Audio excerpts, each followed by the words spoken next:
പ്രിയമുള്ളവരെ, ഉയർപ്പ് കാലം 5-ാം ഞായറാഴ്ചയിലേക്ക് നാം പ്രവേശിക്കുമ്പോൾ വിശുദ്ധ ലൂക്കായുടെ സുവിശേഷം 10-ാം അധ്യായം 1 മുതൽ 12 വരെയുള്ള തിരുവചനങ്ങളാണ് സുവിശേഷത്തിൽ നാം ശ്രവിക്കുന്നത്. നമ്മുടെ കർത്താവ് യേശു മിശിഹ തൻ്റെ 70 ശിഷ്യന്മാരെ അയക്കുന്ന ഭാഗമാണിത്. ലൂക്കായുടെ സുവിശേഷം 9-ാം അധ്യായം 51-ാം വാക്യത്തിൻ്റെ ഒരു തുടർച്ചയാണിത്.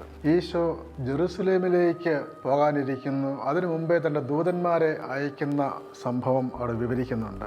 ഈശോയുടെ ഏക ലക്ഷ്യം തന്നെ ജെറുസലേമിലേക്ക് പോവുക എന്നുള്ളതായിരുന്നു. വിശുദ്ധ ലൂക്കായുടെ സുവിശേഷം എഴുതിയിരിക്കുന്നത് അങ്ങനെയാണ്: ജെറുസലേമിലേക്ക് യാത്ര ചെയ്യുന്നവനായ മിശിഹ ജെറുസലേമിൽ എത്തിച്ചേർന്ന് അവിടുന്ന് തൻ്റെ ജീവൻ ബലിയായി അർപ്പിക്കുക, ആ വലിയ സ്നേഹബലിയിലേക്ക് അവിടെ നടന്നു നീങ്ങുമ്പോൾ ആ ബലിയുടെ ഉള്ളടക്കമായ വിശുദ്ധ സുവിശേഷം, കർത്താവിൻ്റെ സന്ദേശം എല്ലാവരെയും അറിയിക്കുവാൻ 12 ശിഷ്യന്മാരെ ഒരുക്കി അവരെ പരിശീലിപ്പിച്ചു.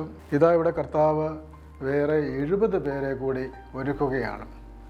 തനിക്ക് പോകേണ്ടിയിരിക്കുന്ന ഓരോ പട്ടണത്തിലേക്കും നാട്ടിൻപുറങ്ങളിലേക്കും ഈ 2 പേരെ വീതമായി അവിടുന്ന് അയക്കുകയാണ്. അപ്പോൾ ഈശോയുടെ സുവിശേഷ പ്രവർത്തനത്തിന് വ്യക്തമായ ഒരു പദ്ധതി, കർമ്മ പരിപാടി, ഉദ്ദേശ ലക്ഷ്യം ഒക്കെ ഉണ്ടായിരുന്നു. അതുകൊണ്ടാണ് കർത്താവ് തൻ്റെ ഈ ദൗത്യത്തിൽ സാധാരണക്കാരായ പാവപ്പെട്ടവരായ ശിഷ്യന്മാർ 12 പേരെയും അതുപോലെ തന്നെ മറ്റ് 70 പേരെയും തിരഞ്ഞെടുത്ത് അവർക്ക് ദൈവികമായ കൃപ നൽകി അയക്കുന്നത്. അങ്ങനെ 10:1 വാക്യം കർത്താവ് വേറെ 70 പേരെ തിരഞ്ഞെടുത്തു എന്നാണ്. നമ്മളുടെ POC ബൈബിളിലും മറ്റ് ഇംഗ്ലീഷ് ബൈബിളിലൊക്കെ ഗ്രീക്ക് ബൈബിളിലൊക്കെ 72 പേരെ എന്ന് കാണുന്നെങ്കിലും സുറിയാനി ബൈബിളിലൊക്കെ ഉള്ളത് 70 പേരെ തിരഞ്ഞെടുത്തു എന്നുള്ളതാണ്. കാരണം പഴയ നിയമത്തിൽ 70-ന് വലിയ പ്രാധാന്യമുണ്ട്. വിശുദ്ധ ലൂക്കായുടെ സുവിശേഷത്തിൽ മാത്രമാണ് ഈ 70 പേരെ തിരഞ്ഞെടുക്കുന്ന കാര്യം വിശദീകരിക്കുന്നത്. ഉൽപ്പത്തി പുസ്തകം 10-ാം അധ്യായത്തിൽ ലോകത്തിലുള്ള സകല ജനതകളും എല്ലാം കൂടി 70 ജനതകളുള്ളതായിട്ടാണ് പറയുന്നത്. അപ്പോൾ ഈ 70 പേരെ തിരഞ്ഞെടുക്കുന്നത് ലോകം മുഴുവനിലേക്കുമുള്ള എല്ലാ രാജ്യങ്ങളിലേക്കും ജനപദങ്ങളിലേക്കും കർത്താവ് തൻ്റെ സുവിശേഷം എത്തിക്കാൻ ആഗ്രഹിക്കുന്നു എന്ന് സൂചിപ്പിക്കുന്നതാണ്. അതോടൊപ്പം തന്നെ യാക്കോബിൻ്റെ ആ ഭവനത്തിൽ, യാക്കോബിൻ്റെ മക്കളും കൊച്ചുമക്കളും ഒക്കെയുള്ള ആ ഭവനത്തിൽ അവരെ ഈജിപ്തിൽ നിന്നും യോസേപ്പിൻ്റെ അടുക്കൽ ചെല്ലുകയും രക്ഷപ്പെടുകയും ചെയ്യുന്നവർ ആ കുടുംബത്തിലെ അംഗങ്ങൾ 70 പേരാണ്. അതുപോലെ തന്നെ മോശ തൻ്റെ ജനങ്ങൾക്ക് നേതൃത്വം നൽകുവാൻ വേണ്ടി 70 ശ്രേഷ്ഠന്മാരെ തിരഞ്ഞെടുക്കുന്നതായിട്ട് നമ്മൾ പഴയ നിയമത്തിൽ വായിക്കുന്നുണ്ട്. അതുപോലെ തന്നെ സംഖ്യയുടെ പുസ്തകം 11-ാം അധ്യായം 16 വരെയുള്ള വാക്യങ്ങളിൽ ആ 70 പേർക്ക് ദൈവത്തിൻ്റെ വലിയ കൃപ നൽകപ്പെടുന്നതായിട്ട് പ്രത്യേകം പറയുന്നുണ്ട്. അത് 2 പേര് കൂടാരത്തിനകത്തിരുന്നു. ആ കൂടാരത്തിനകത്തിരുന്ന 2 പേര്, അവർക്കും എൽദാദിനും മെദാദിനും ദൈവത്തിൻ്റെ വലിയ കൃപ ലഭിച്ചു, പ്രവാചക ദൗത്യം ലഭിച്ചു എന്ന സംഭവം നമ്മൾ വായിക്കുന്നുണ്ടല്ലോ സംഖ്യയുടെ പുസ്തകത്തിൽ. അപ്പോൾ മോശയോട് ചിലർ വന്ന് പരാതിപ്പെടുന്നുണ്ട്, ഇതാ കൂടാരത്തിനകത്തിരിക്കുന്നവരും പ്രവചിക്കുന്നു. അപ്പോൾ മോശ പറയുന്നു, ദൈവത്തിൻ്റെ ജനം മുഴുവൻ പ്രവാചകന്മാരായിരുന്നെങ്കിൽ എന്ന് ഞാൻ ആഗ്രഹിക്കുന്നു എന്ന് പറയുന്നുണ്ട്. അപ്പം അങ്ങനെ നോക്കുമ്പോൾ 70 ഈ കൂടാരത്തിനകത്തിരുന്ന് 2 പേരോട് കൂടുമ്പോൾ 72. മറ്റൊരു വ്യാഖ്യാനം, ഇസ്രായേൽ ജനത്തിൻ്റെ 70 നേതാക്കന്മാരോടൊപ്പം മോശയും അഹ്റോനും കൂടെ ചേരുമ്പോൾ 72. ഏതായാലും ഈ സുറിയാനി ബൈബിളിലും പുരാതന മറ്റ് ബൈബിളിലുമൊക്കെ കാണുന്നത് 70 പേര്. അത് പഴയ നിയമത്തിലെ 70 ശ്രേഷ്ഠന്മാരെ അനുസ്മരിക്കുന്നതാണ്. അതുകൊണ്ടാണ് പഴയ നിയമത്തിൻ്റെ തുടർച്ചയായി സെൻഹെദ്രിൻ അവരുടെ പ്രധാന സമിതി, തീരുമാനങ്ങളെടുക്കുന്ന സമിതിയിൽ 70 പേരാണ് ഉണ്ടായിരുന്നത്. അധ്യക്ഷനായ ഒരാൾ ഉൾപ്പെടെ 71 പേര്. അപ്പം അങ്ങനെ കർത്താവ് തിരഞ്ഞെടുത്ത ഈ 70 പേര് ലൂക്കായുടെ സുവിശേഷം ഒരു സാർവത്രിക സുവിശേഷം എന്ന നിലയിൽ വിശുദ്ധ ലൂക്ക ലോകം മുഴുവനിലേക്കും സുവിശേഷം അറിയിക്കുന്നു എന്നുള്ള ഒരു സൂചന കൂടെ ഇവിടെ ഉൾക്കൊള്ളിക്കുകയാണ്. അങ്ങനെ കർത്താവ് ഇവരെ തിരഞ്ഞെടുത്ത് ഈ 2 പേരായി തനിക്ക് മുമ്പേ അയച്ചു എന്നാണ്. അപ്പോൾ ഈശോയുടെ ഈ സുവിശേഷ പ്രഘോഷണത്തിൻ്റെ ഒരു ശൈലി ഇത് ഒറ്റയ്ക്ക് നിർവഹിക്കുന്ന ഒന്നല്ല. കർത്താവിൻ്റെ ദൗത്യമാണ്. കർത്താവ് നൽകുന്ന ദൗത്യം കർത്താവിന് അനുഗ്രഹം സ്വീകരിച്ച് ഈ 2 പേരായിട്ട് പോകുമെന്ന് പറയുമ്പോൾ അതിൻ്റെ അർത്ഥം സഹകരിച്ച് ഒന്നിച്ച് പ്രവർത്തിച്ച് ഉള്ള ഒരു ദൗത്യമാണ്. ഇന്നത്തെ വായനകളിൽ 1-ാമത്തെ വായനയിൽ പുറപ്പാടിൻ്റെ പുസ്തകം 4-ാം അധ്യായം 27 മുതലുള്ള വാക്യങ്ങളിൽ നമ്മൾ കാണുന്നുണ്ട്, അഹ്റോനോട് പറയുകയാണ്, നീ മരുഭൂമിയിൽ പോയി മോശയെ കാണുക. അങ്ങനെ മോശയും അഹ്റോനും കൂടി ഒന്നിച്ചു കൂടുകയും അവർ ഇസ്രായേൽ ശ്രേഷ്ഠന്മാരെ വിളിച്ചു കൂട്ടുകയും കർത്താവ് ഇസ്രായേലിൻ്റെ മക്കളെ സന്ദർശിക്കുന്നുവെന്നും അവരുടെ കഷ്ടതകൾ കണ്ടിരിക്കുന്നു കേട്ടപ്പോൾ അവർ തലകുനിച്ച് അവിടത്തെ ആരാധിച്ചു. അങ്ങനെ മോശയ്ക്ക് സഹായിയായി അഹറോൻ എപ്പോഴും കൂടെയുള്ളതായിട്ട് നമ്മൾ ഒന്നാമത്തെ വായനയിൽ കാണുന്നുണ്ട്. രണ്ടാമത്തെ വായനയിൽ തോബിത്തിൻ്റെ പുസ്തകത്തിലും തോബിത്ത് തൻ്റെ മകനെ വലിയ കടത്തിൻ്റെ തുക തിരിച്ച് വാങ്ങിക്കുവാൻ വേണ്ടി 10 താലം തിരിച്ച് വാങ്ങിക്കാൻ വേണ്ടി അയക്കുമ്പോൾ തോബിയാസിന് ഒരു കൂട്ടുകാരനായ ഒരാളെ കിട്ടുകയാണ്. ആ കൂട്ടുകാരൻ മറ്റാരുമല്ല, ദൈവത്തിൻ്റെ ദൂതനായ റഫായേലായിരുന്നു. അപ്പോൾ 2 പേര് ഒന്നു ചേർന്ന് പ്രവർത്തിക്കുന്നതായിട്ട് നമ്മൾ കാണുകയാണ്. ഇന്നത്തെ നടപടി പുസ്തകം ലേഖനഭാഗത്ത് അവിടെയും ദൈവബന്ധം വളർന്ന് വ്യാപിച്ചു. അപ്പോസ്തല പ്രവൃത്തി 12:24 ബർന്നബാസും സാവൂളും തങ്ങളുടെ ദൗത്യം പൂർത്തിയാക്കി. മർക്കോസ് എന്ന അപരനാമമുള്ള യോഹന്നാനെയും അവർ കൂട്ടിക്കൊണ്ടുവന്നു. തുടർന്ന് ബർന്നബാസും സാവൂളും അതുപോലെ തന്നെ ഇരട്ട ആളുകൾ സഹകരിച്ച് പ്രവർത്തിക്കുന്ന ജോഡികളെ നമ്മൾ കാണുക. ബർന്നബാസ്, നീഗർ എന്ന് വിളിക്കപ്പെടുന്ന ശിമയോൻ, കിരീനേക്കാരൻ ലൂസിയോസ്, സാമന്ത രാജാവ് ഹെറോദോസിനോട് വളർന്ന മനായൻ, സാവൂൾ, ഇവരെല്ലാം കർത്താവിന് ശുശ്രൂഷ ചെയ്ത് ഉപവസിച്ച് കഴിഞ്ഞ് പരിശുദ്ധാത്മാവരോട് പറഞ്ഞു, ബർന്നബാസിനെയും സാവൂളിനെയും ഞാൻ വിളിച്ചിരിക്കുന്ന ജോലിക്കായി എനിക്ക് വേണ്ടി മാറ്റി നിർത്തുക. ഉപവാസത്തിനും പ്രാർത്ഥനയ്ക്കും ശേഷം അവർ അവരുടെ മേൽ കൈവയ്പ് നടത്തി പറഞ്ഞയച്ചു. അപ്പോസ്തല പ്രവൃത്തി 13:3. അപ്പോൾ ഈശോയുടെ സുവിശേഷം പ്രചരിപ്പിക്കുന്ന സുവിശേഷ പ്രഘോഷണ ശൈലി കർത്താവ് ആവിഷ്കരിച്ച് നടപ്പിലാക്കിയത് സഭയിൽ തുടരുന്നു എന്നാണ് ഇന്നത്തെ ലേഖനം സൂചിപ്പിക്കുന്നത്. അതായത് സുവിശേഷ പ്രവർത്തനം സഭാത്മകമായൊരു പ്രവർത്തനമാണ്. ഈശോയുടെ സഭയോട് ചേർന്ന്, ആ ശ്ലൈഹിക സഭയോട് ചേർന്നുള്ള പ്രവർത്തനമാണ്. ഒറ്റയ്ക്ക് നടത്തുന്ന ഒന്നല്ല സുവിശേഷ പ്രഘോഷണം. അതുകൊണ്ട് 2 പേരെയായി അയച്ചു. അതിനുശേഷം കർത്താവ് തൻ്റെ സുവിശേഷ പ്രഘോഷണം വിശദീകരിക്കുകയാണ്. എന്താണ് സുവിശേഷ ദൗത്യം, അതിൻ്റെ ഒരു എർജൻസി, അതിൻ്റെ ആവശ്യകത വിശദീകരിക്കുകയാണ്. കൊയ്ത്ത് വളരെ, വേലക്കാരോ ചുരുക്കം, അതിനാൽ കൊയ്ത്തിന് വേലക്കാരെ അയക്കുവാൻ കൊയ്ത്തിൻ്റെ നാഥനോട് പ്രാർത്ഥിക്കുവിൻ. അപ്പോൾ ഇതൊരു ദൈവിക യജ്ഞമാണ്, ദൈവത്തിൻ്റെ ഒരു പ്രവർത്തനമാണ്, മനുഷ്യൻ്റെ പ്രവർത്തനമല്ല. അതുകൊണ്ട് കർത്താവ് പറയുന്നത് ഈ കൊയ്ത്ത് എന്ന് പറയുന്ന ഹാർവെസ്റ്റ്, ദൈവരാജ്യത്തിന് വേണ്ടി തൻ്റെ ജനത്തെ ഒന്നിച്ചു ചേർക്കുക. പഴയ നിയമത്തിലെ വിവിധ പ്രവാചക ഗ്രന്ഥങ്ങളിൽ യേശയ്യായുടെ പുസ്തകം 27:12-13, ജെറമിയ 2:2, ഹോശയ 6:11 ഒക്കെ ധാന്യം ശേഖരിക്കുന്നത് പോലെ ഇസ്രായേൽ ജനത്തെ ഒന്നിച്ച് ശേഖരിക്കുന്ന ഒരു രൂപകം കാണാൻ സാധിക്കും. ഇതുപോലെ ദൈവത്തിൻ്റെ ജനമാകാനിരിക്കുന്നവരെ കർത്താവിൻ്റെ ആ സ്നേഹക്കൂട്ടായ്മയിലേക്ക് ആനയിക്കുക. അതാണ് കൊയ്ത്ത് വളരെ, ഹാർവെസ്റ്റ്, ആ കൊയ്ത്ത്. അതിന് വേലക്കാരോ ചുരുക്കം. കർത്താവിൻ്റെ ഈ ശുശ്രൂഷ ചെയ്യുവാനുള്ള വേലക്കാർ വളരെ ചുരുക്കമാണ്. അതിന് സജ്ജരായവർ, യോഗ്യരായവർ, അതിന് കർത്താവ് തിരഞ്ഞെടുക്കുന്നവർ വളരെ ചുരുക്കമാണ്. അതുകൊണ്ട് ഈ വേലക്കാരെ ലഭിക്കുവാൻ വേണ്ടി എന്ത് ചെയ്യണം? നിങ്ങൾ വിളവിൻ്റെ, കൊയ്ത്തിൻ്റെ നാഥനോട് പ്രാർത്ഥിക്കുവിൻ. അപ്പോൾ സുവിശേഷ പ്രഘോഷണത്തിന് ഏറ്റവും ആവശ്യമായ കാര്യം പ്രാർത്ഥനയാണ്. മറ്റു തരത്തിലുള്ള സന്നാഹങ്ങൾ, മാനുഷികമായ പദ്ധതികൾ, മനുഷ്യൻ്റെ പലതരത്തിലുള്ള പ്രവർത്തന മികവ്, അതിലുപരി ദൈവത്തിൽ ആശ്രയിച്ചുകൊണ്ടുള്ളൊരു പ്രവർത്തനമാണ് കർത്താവിൻ്റെ സന്ദേശത്തിൻ്റെ പ്രഘോഷണം. പലപ്പോഴും തിരിച്ചടികൾ നേരിടുമ്പോഴും പരാജയപ്പെടുമ്പോഴും ഒക്കെ കർത്താവിൻ്റെ സുവിശേഷം പ്രചരിക്കണമെങ്കിൽ പ്രാർത്ഥനയുടെ വലിയ ശക്തി ആവശ്യമാണ്.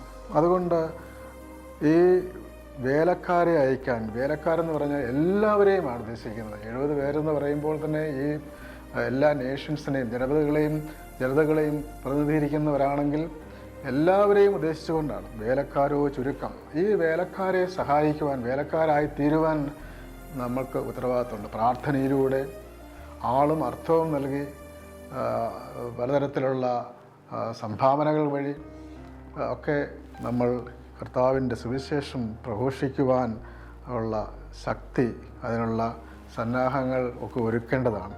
അതുകൊണ്ട് വേലക്കാരെ അയക്കുവാൻ, ആ വേലക്കാർക്ക് വേണ്ടിയുള്ള സംവിധാനങ്ങൾ ഒരുക്കുവാൻ പ്രാർത്ഥിക്കുകയും, പ്രാർത്ഥന അത് പ്രായോഗികമാകുന്നത് പ്രാർത്ഥനയും പ്രവർത്തനവും വഴിയാണ്.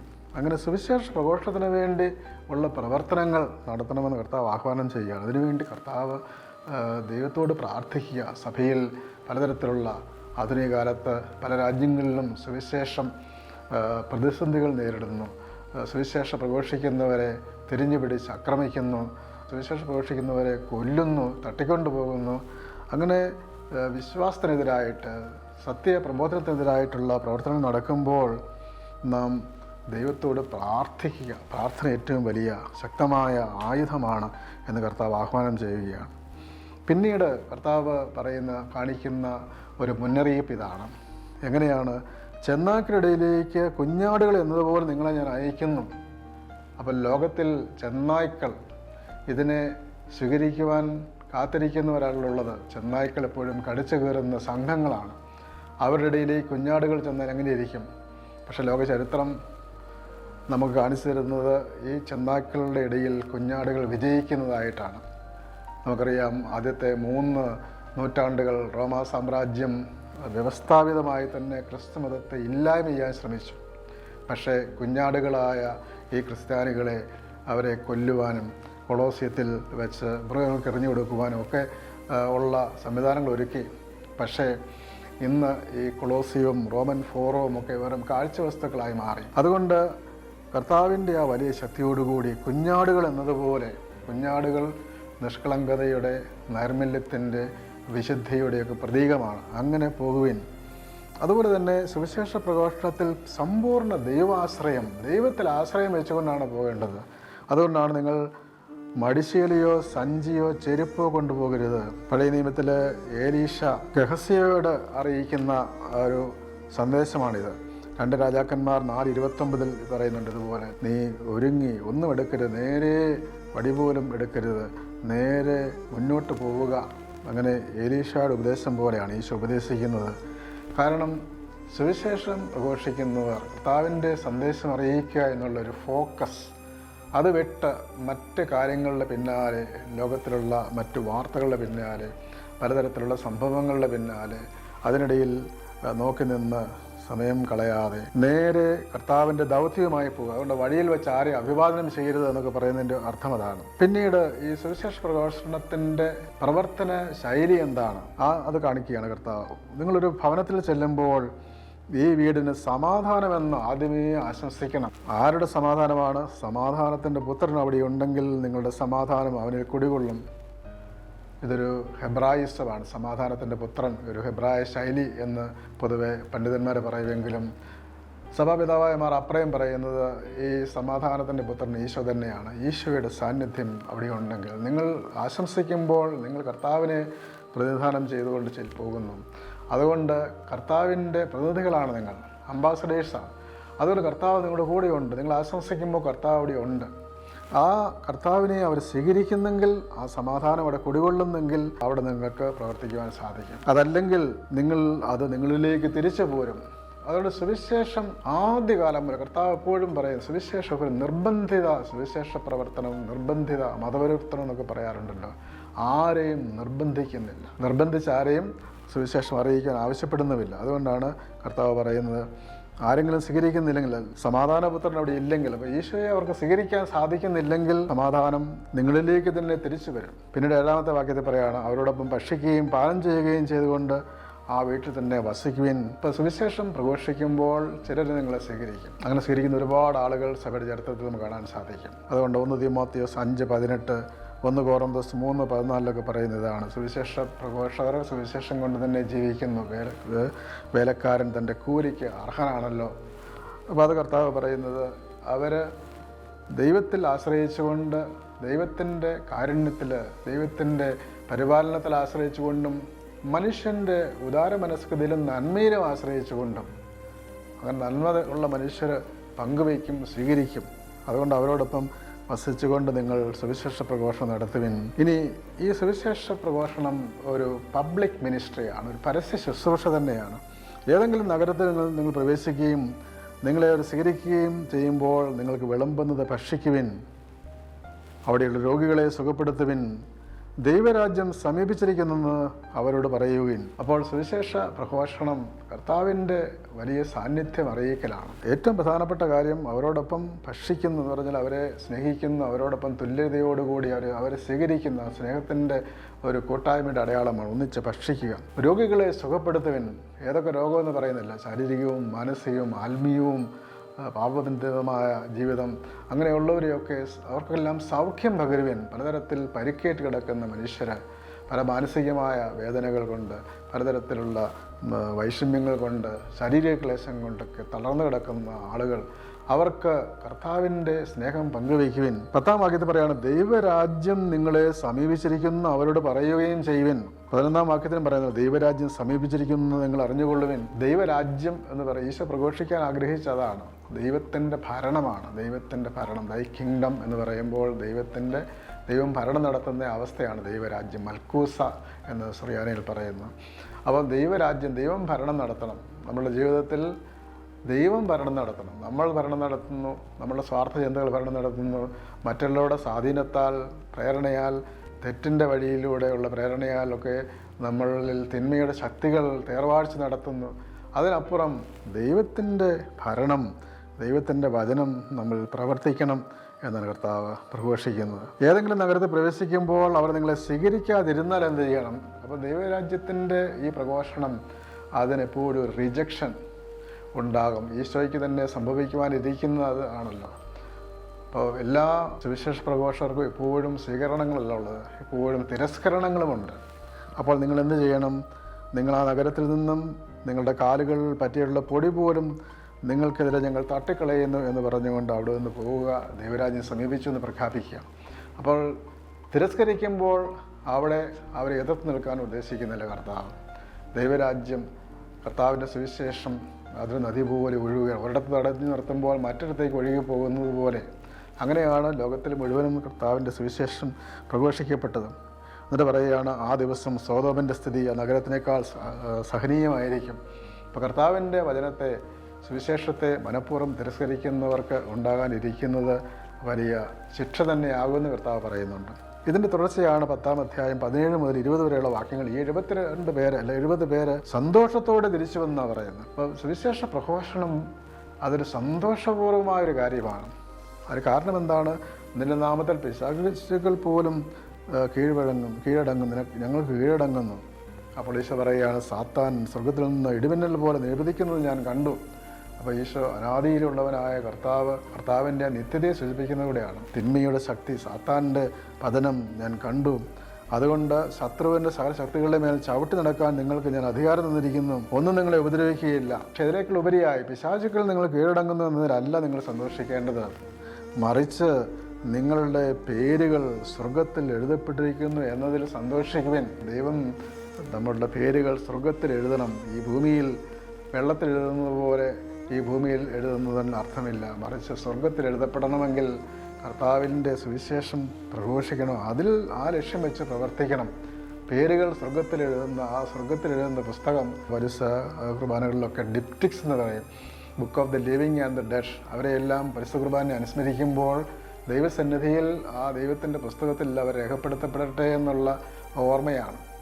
പ്രത്യേകമായിട്ട് ഈ 70 പേരെക്കുറിച്ച് പറയുമ്പോൾ 70 പേരിൽ പ്രധാനപ്പെട്ട ഒരാളാണ് ഇന്ന് നാം തിരുനാളായിട്ട് ആഘോഷിക്കുന്ന മാർ അദ്ദായി ഈശോയുടെ 70 ശിഷ്യന്മാരിലൊരാളാണ്. അദ്ദേഹമാണ് പേർഷ്യയിലും മെസൊപ്പൊട്ടേമിയയിലും ഒക്കെ സുവിശേഷം പ്രസംഗിച്ചത്. ആ മാർ അദ്ദായിയുടെ ശിഷ്യനാണ് മാർ മാറി. ആ മാറിയോട് ചേർന്നാണ് കൽഡിയൻ സെലൂഷ്യസ് ടെസിഫോണിലെ സഭ മാറിയുടെ സിംഹാസനം എന്നാണ് പറയുന്നത്. അപ്പോൾ ഇന്ത്യയിലെ ആ സഭ ആ അദ്ദായി മാറിയുടെ സഭയും സമൂഹവുമായും തോമാസ് ലീഹായുമായും അതോടൊപ്പം തന്നെ അദ്ദായി മാറിയുമായിട്ടൊക്കെ ബന്ധപ്പെട്ടിരിക്കുന്ന, അതായത് ഈശോയുടെ ആ ശ്ലൈഹിക സഭയുടെ ഒരു തുടർച്ചയാണ് ഭാരതത്തിലെ നമ്മളുടെ സഭയും. മാത്രമല്ല സഭയുടെ ചരിത്രം നോക്കുമ്പോൾ ഏതാണ്ട് 10-ാം നൂറ്റാണ്ട് വരുമ്പോഴേക്കും ലോകത്തിലെ ഏറ്റവും വിസ്തൃതമായ പ്രദേശങ്ങളിൽ ക്രൈസ്തവ മതം ഉണ്ടായിരുന്നത് ഈ സിറിയൻ ക്രിസ്ത്യൻ വിശ്വാസികളായിരുന്നു എന്നാണ് ചരിത്രം പഠിപ്പിക്കുന്നത്.